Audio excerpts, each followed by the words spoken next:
What's Bootsy doing?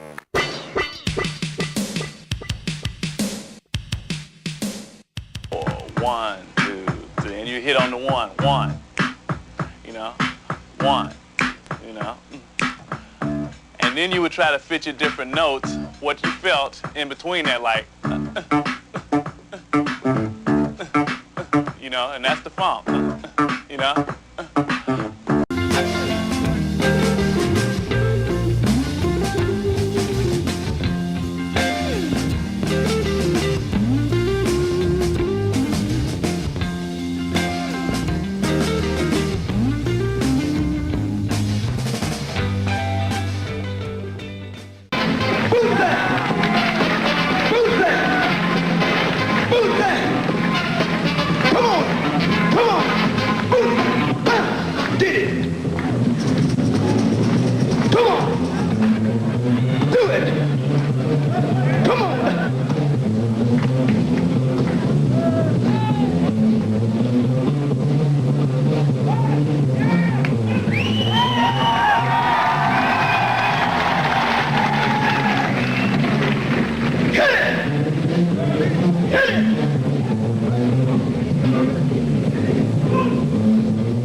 For the people.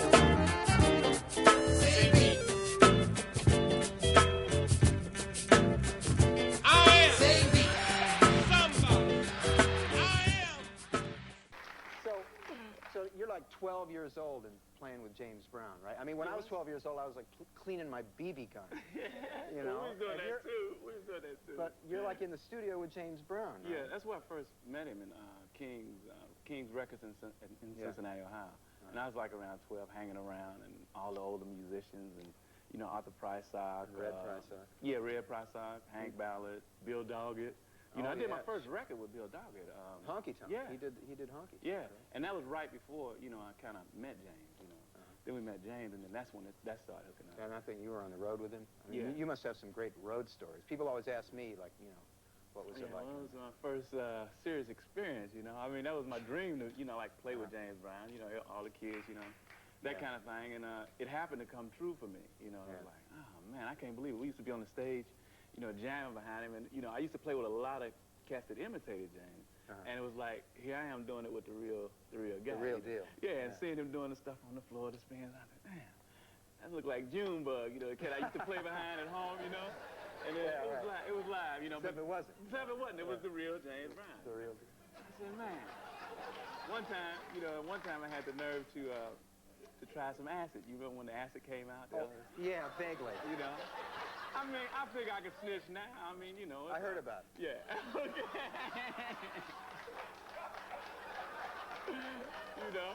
And it was cool, man, because he called me back in the room, you know, to rap, serious rap. You know, real great. serious rap. And it's like, oh, man, I'm seeing all these different colors and things. It was kind of wild.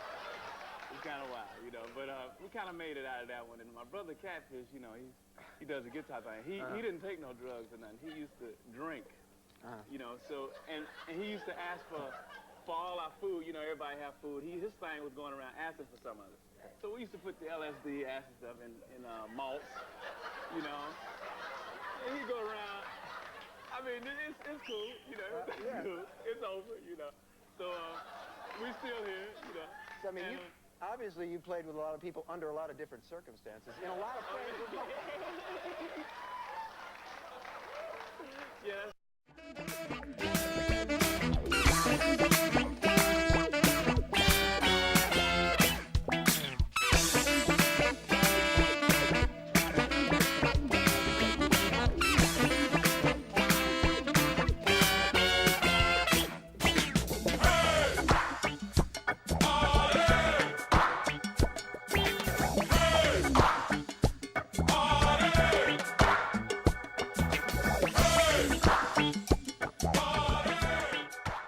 universal language. And talking about the universal language. Yeah. Parliament Funkadelic had a universal language. Oh yeah, but see, everybody's ears wasn't open to. They had virgin ears. You know what I'm saying? And now it's like the P was only designed for the serious funk. Okay. You know, and at a particular time we was coming through, there was a lot of virgin ears going around. Okay. And wasn't nobody hearing it. Funk was a bad word. You know, so we kind of, George Clinton and myself kind of made that word legal. Okay. You know, so that's pretty much where we played our part at, you know, and once the street people started picking up on the thing, and, you know, this was even before we had records. You know, they were, like, talking about the funk, about the funk. And the people were coming to the concert. We selling our concert. We didn't even have no records on the daggone radio. Is that right? Oh, yeah, they were scared to say funk. You know, so, and that was all we was about. You know, and, you know, we got this crowd happening, and then that evolved over into the record thing. Okay. And then when the record thing started happening, I mean, the people kept coming to concerts, selling out, and that's what started selling the records, and the radio started picking it up, they started playing, then we started selling out, just selling out. Oh, man, that's beautiful. You know? How did you meet George? Matter of fact, a friend of mine that's here, Malia Franklin. Oh, the queen. Yeah. Oh, man, you know the queen. Yeah, the queen, undisputed queen. Yes. Yeah, she's the one that really hooked me up with him, because she's seen us at a club in Detroit. Okay. Called, dang, I forget the name, Soul Expression in Detroit, and they was like live. I mean, it was serious, you know. They had about 2 or 3 bands, maybe about 3 or 4 bands playing in the night, you know. And we used to come through and just sit in, you know, and we just wiped everybody out. Is that right? You know, and it was about the look, because we had been over in England with James and checked out the hot pants, they had the chains, they had the nets. I mean, we brought this stuff back to town with us. Okay. And we started wearing this stuff, you know. So it was a whole new look, a whole new thing. New fresh look. Okay. And it was wiping people out. We wasn't playing no top 40. Okay. You know, we was playing all original stuff, and people seen it was like, you know, these mugs got that. I mean, they got all this nerve. They got to be about something. You know what I'm saying? So, and when she seen us, it was like, you know, y'all should meet, you know, George Clinton. Okay. You know, and hook up with Funkadelic. You Okay. Because I guess that was the only thing at that time that we could even, I mean, that she could even see us relating to. You know? And she took me over to his house, and it was like love at first bite. You know what I'm saying? Oh man, that's beautiful. That's beautiful. Yeah. When you guys played with Parliament Funkadelic, what was your favorite cut with Parliament Funkadelic? Let's see.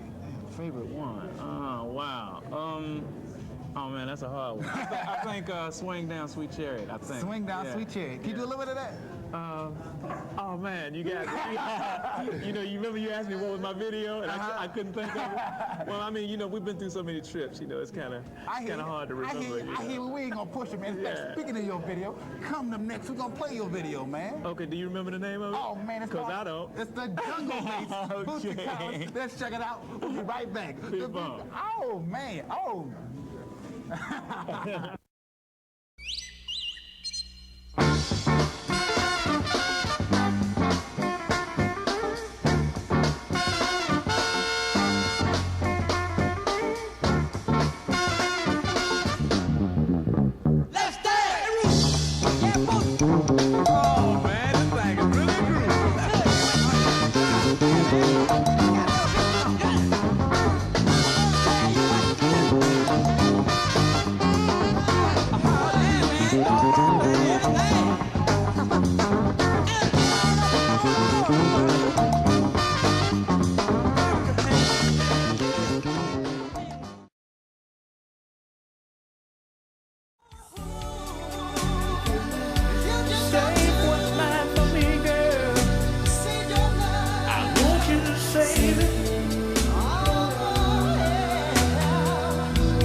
They say this is a man's world, but it wouldn't be nothing without a woman. Oh, girl. You got to say what's mine for me, 'cause you know how sensitive I can be. You got to say what's mine for me, 'cause you know